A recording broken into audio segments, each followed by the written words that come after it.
So in the studio today, we finally got in the Lenovo Legion 2. This is the Z2 Extreme, the higher end version, and we've been waiting for this one for a long time. Now I've had the original Legion Go for a couple of years. We had this on launch and I've loved this device. It's been an absolutely stunning handheld with its removable grips, its kickstands. It's made a great desktop replacement as well as an actual handheld device for me. I've really enjoyed using it.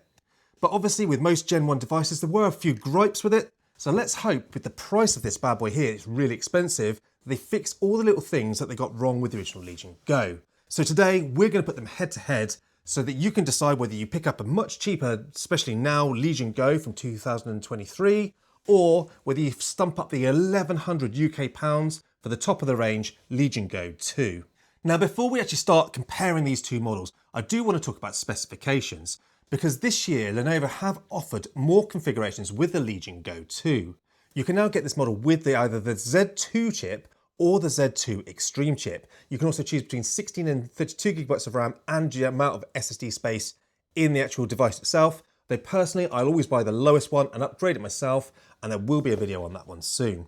Now that Z2 chip in the UK is coming in at £900, which is still a lot of money, and considering you're getting less graphics cores and an older Zen 4 architecture on the CPU, I don't think it's worth it over the much cheaper original Legion Go.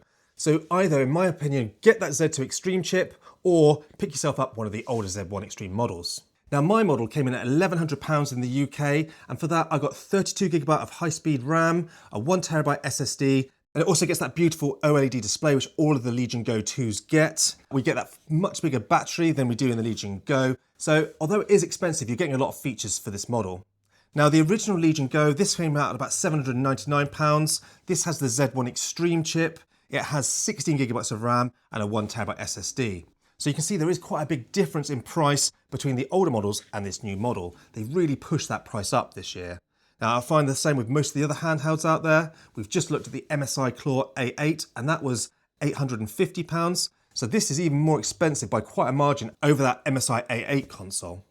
Okay, so with that out the way, let's actually start looking at these devices. Now as you can see, they've kept the form factor the same this year, but there are a lot of changes. So we're going to just quickly try and work our way around the actual handhelds themselves so I can let you know what is different, what is better and what is worse. So first things first, let's talk about one of the biggest changes, and that's the display. Now the original Legion Go, that had an 8.8 2560 by 1600 500 nit 144 Hz display. For an IPS display, it's been excellent. It is very high DPI, and I've really enjoyed using it. Obviously, being 1600p, you're not going to be running many games at native resolution with one of these actual handhelds themselves. So what they've done this year, which in my opinion is a wise move, they've changed it down to 1920 by 1200, which then means you'll be playing more games at native resolution, especially if you play AAA titles. We're still 8.8 inches, but we are now OLED, 500 nits, 144 Hz. So it's still as bright, it's still as fast, well actually faster because we're now OLED, and you get that beautiful OLED goodness. So in my opinion, this is one of the biggest upgrades for the Legion Go 2 over the Legion Go. Now, personally, I've always loved using this display, but once you use OLED, especially with those beautiful inky blacks, it is hard to go back to an IPS panel.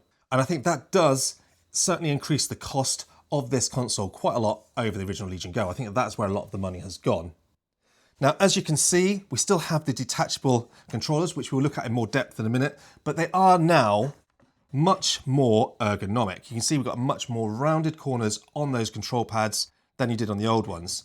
And picking it up, another thing that I found this year is it just feels a lot more rigid. There's very little creak or movement in these two controllers. The original, it did have a little bit of movement and creak where they obviously sat into the actual handheld, and I don't detach them that often. I have to be honest, I usually have mine either in handheld mode or docked to a little 1080p display that I often use. So I don't often take these off. I know a lot of people do, and even then it still feels a little bit wobbly. They seem to have improved the build quality quite a lot here because it feels much more solid with this new model. Now we can see as well, we've got the lights around those analog sticks. These new analog sticks feel great, just like the old ones do. They do stick out a little bit further, so if I just show you, hopefully you can see that either on the top cam or just put up the B cam. You can see those sticks stick out a little bit further, and I've really enjoyed using these analog sticks. But a big improvement, let me just put this down a little bit so I can see it, is the actual D-pad. I was never a big fan of this original D-pad. I play a lot of Street Fighter, Mortal Kombat, Tekken, and I love a good D-pad for when I am playing. And I found with this one, I really struggled to pull off some of the special moves that you use because you're sort of trying to roll around on there. It just didn't really work. This new D-pad is just so much better for me when I'm playing my fighting games, which I play a lot of on these handhelds. And that has been a night and day difference between these two. I found I'd often pick up a Steam Deck or my MSI Claw to play Street Fighter or Tekken than I would my Legion Go, just because I didn't really like this actual controller. Just want to discuss the new button layout.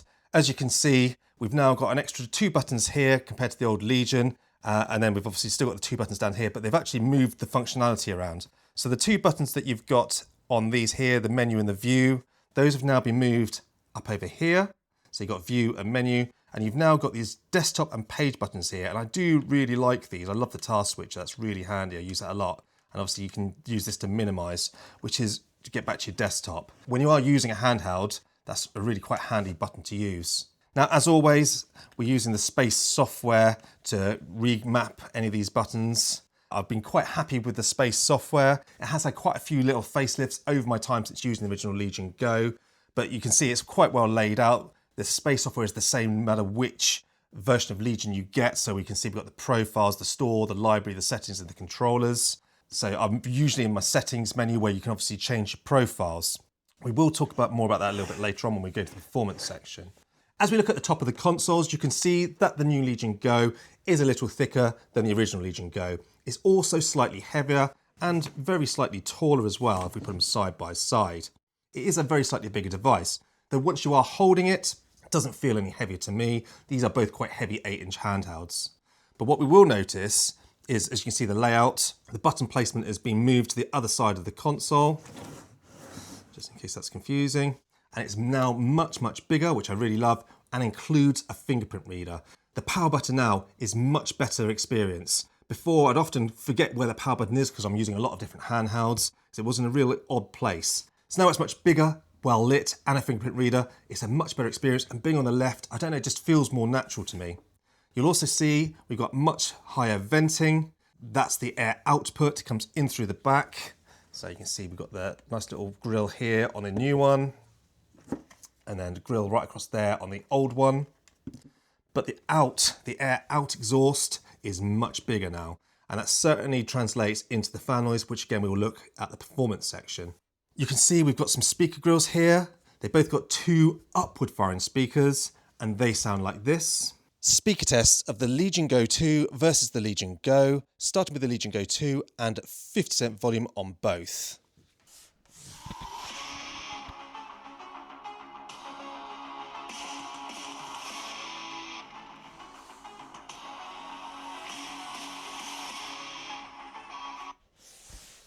Now the Legion Go.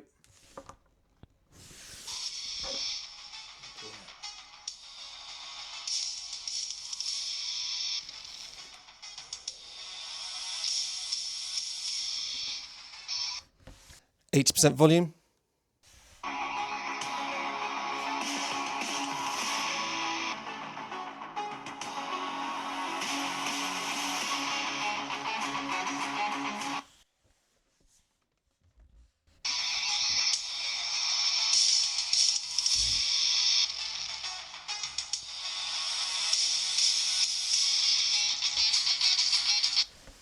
And 100%.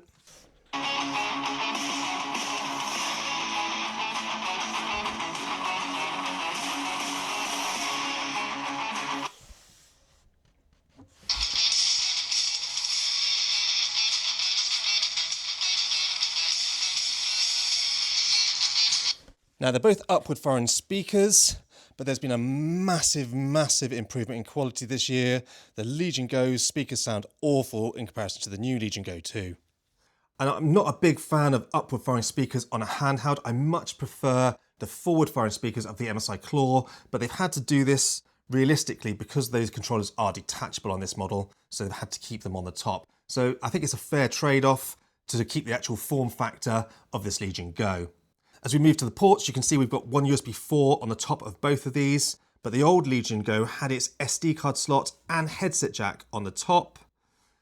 Unfortunately, the new one has the headset jack and SD card on the bottom. Now the SD card, I don't really care about that because once it's in, you don't see it anymore. You're rarely going to need to change it. But the headset jack, this for me is a big deal.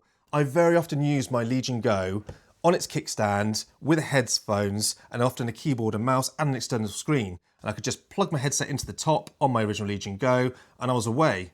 Now with it underneath, especially with the kickstand, you can't really plug things in under here. And that also goes for the second USB 4, because you can see the original had that at the bottom and so does the new one.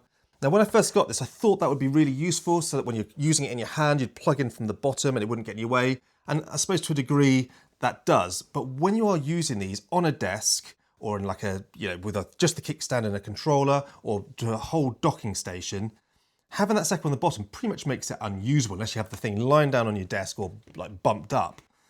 So I'm not the biggest fan. I much prefer the two USB 4s on the top, like on the Legion Go S or the MSI Claws.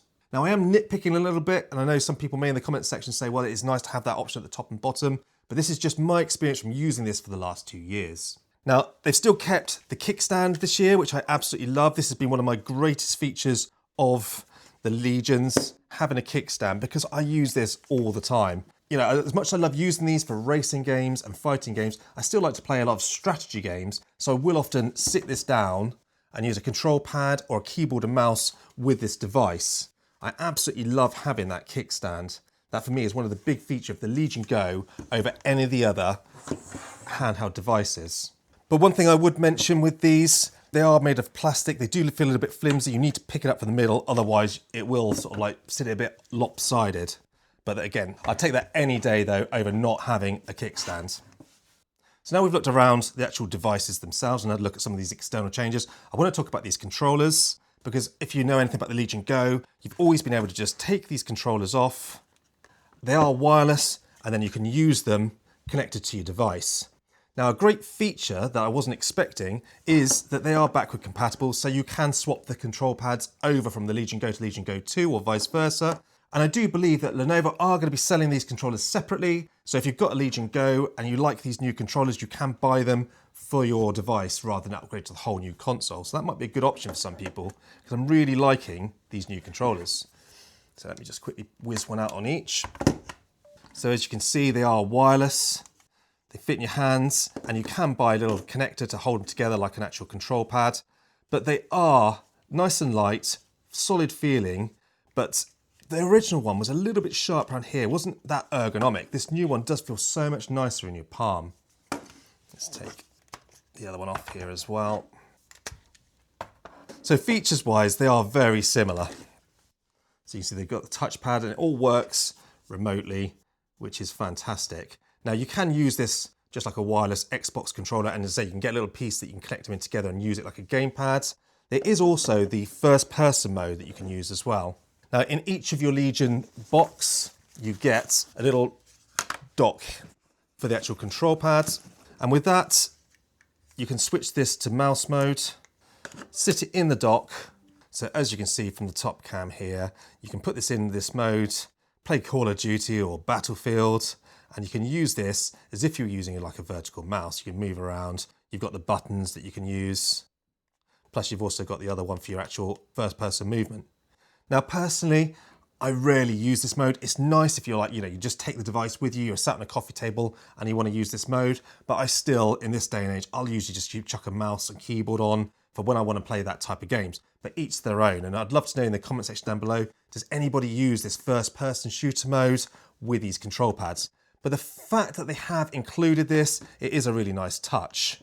You'll notice as well, it does actually lock in. So when you want to take it back out again, you've got a little unlock button to bring it back out. You can switch it back to the standard mode again, click it back on and you're away, just like when it first came out of the box. So it is a really nice feature. And whilst we're talking about the features, and before I put this away, I do want to mention the actual carry case that is included with each of these Legion Go's.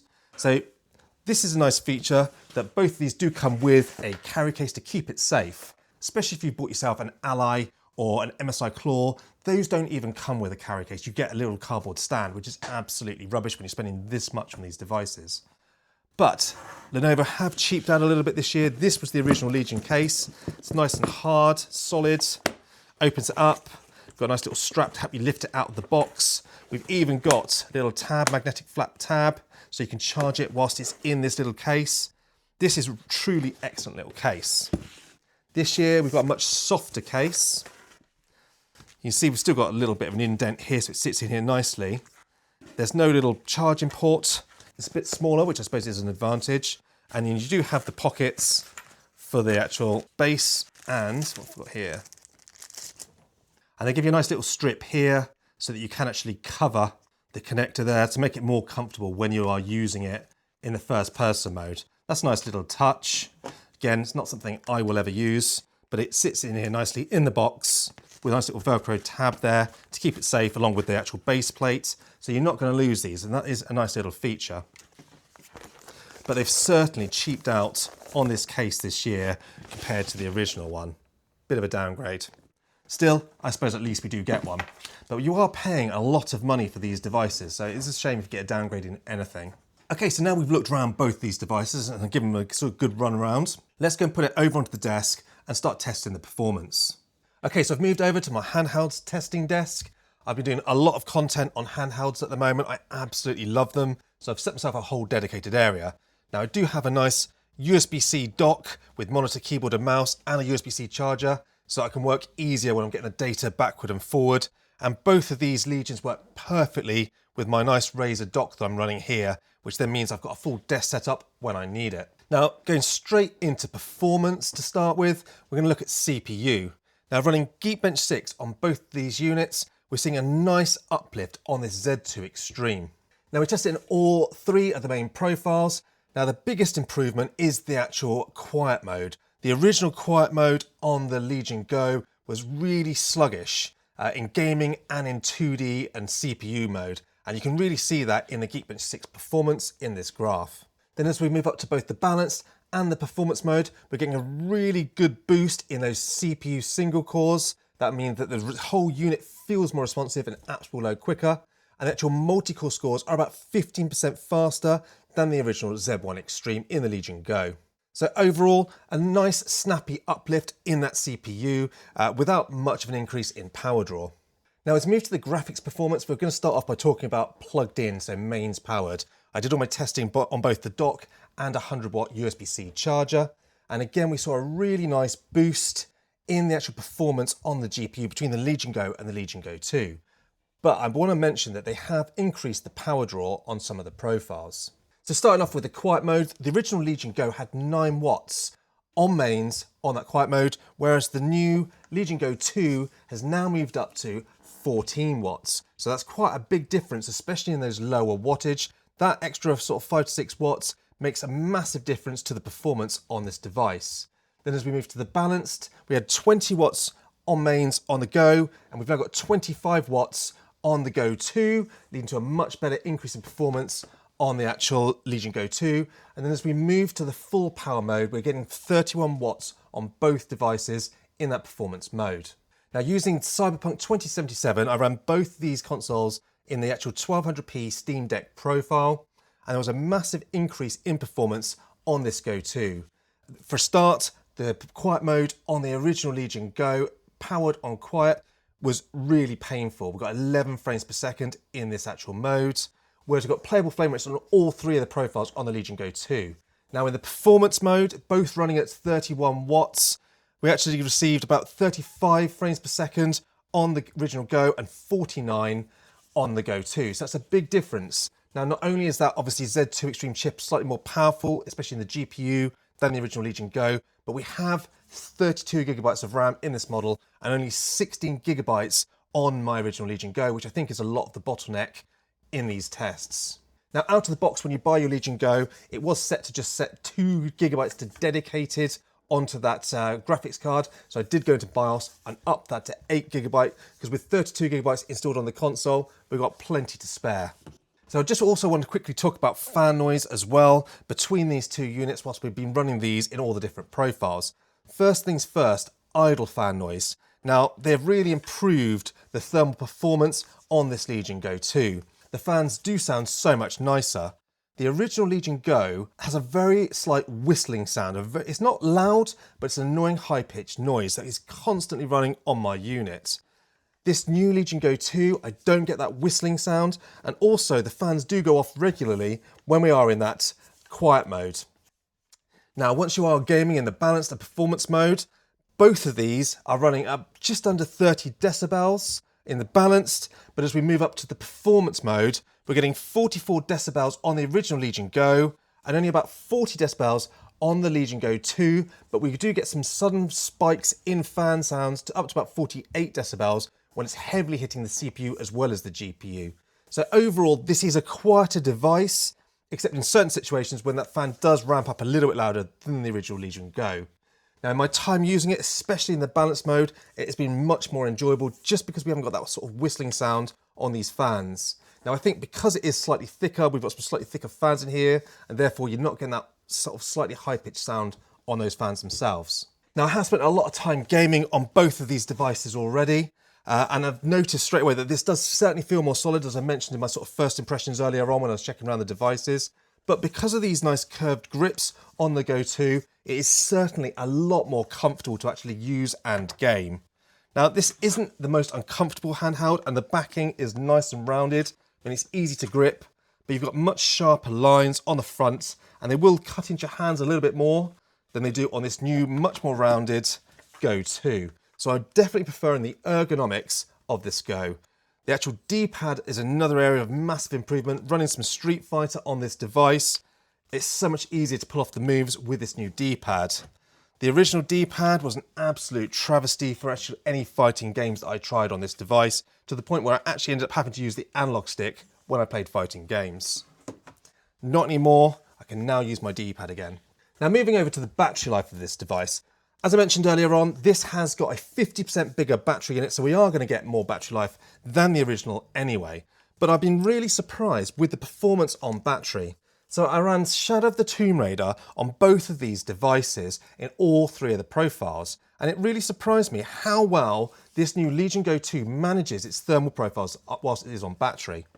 Now, in the actual quiet performance mode, these actually ran at 8 watts on the CPU, GPU, but 15 watts in total on both these devices, and that's with the screens at 100% brightness as well. I thought the OLED would consume a lot more power, but it doesn't seem to drain that battery any faster. Now, at that quiet mode, 8 watts, both of these ran very, very similarly in Shadow of the Tomb Raider. But when I bumped that up to the balance mode, which again uses 15 watts on both of these APUs, but with a total system power draw of 25 watts on both these devices in balanced, we're getting much better performance on the Legion Go 2. And again, because of that much bigger battery life, we're looking at about 3 hours of battery life in the balance mode. Now, as we moved up to the performance mode, both of these devices were allowed 20 watts to the APU, and it was a total power draw at 31 to 32 watts, again at max brightness, again meaning that we're going to get much more battery life on this Legion Go 2. Now, I did think they would have to increase the actual total system power draw over the original Legion Go with this new screen and this new Z2 Extreme, but they've kept it exactly the same as the original Legion Go, meaning you will get 50% more battery life over the Legion Go just because of this larger battery, which is an absolute win as far as I'm concerned. So then that takes me through to the conclusion of the Legion Go versus the Legion Go 2. Now, I'm going to start off by saying this is a very expensive device this year. If you're buying the fully maxed out sort of model, I think we're talking about $1,300. That's an insane price. But as always with Lenovo, make sure you look out for discount codes or shop around for a cheaper option on this model. Maybe get one with a lower SSD and upgrade it yourself. And we will be doing a video on that soon. Now, I picked this up for $1,100 with a slightly smaller SSD, but still with the Z2 Extreme and the 32 gig. And at that price, I think it is a very good upgrade over the Legion Go 2. So if you haven't bought a Legion Go yet and you do want one and you're looking between these two models, for the extra money, you're getting much better speakers, a much better screen, nicer fan sounds. It is a little bigger and heavier, but much better performance overall and, more importantly, battery life, making it a much, much better device, in my opinion, and it is much more comfortable to use. But if you do already have that Legion Go and you are looking to upgrade, then I think it is very difficult, because if you sell your Legion Go to buy the new Legion Go 2, you'd be massively out of pocket.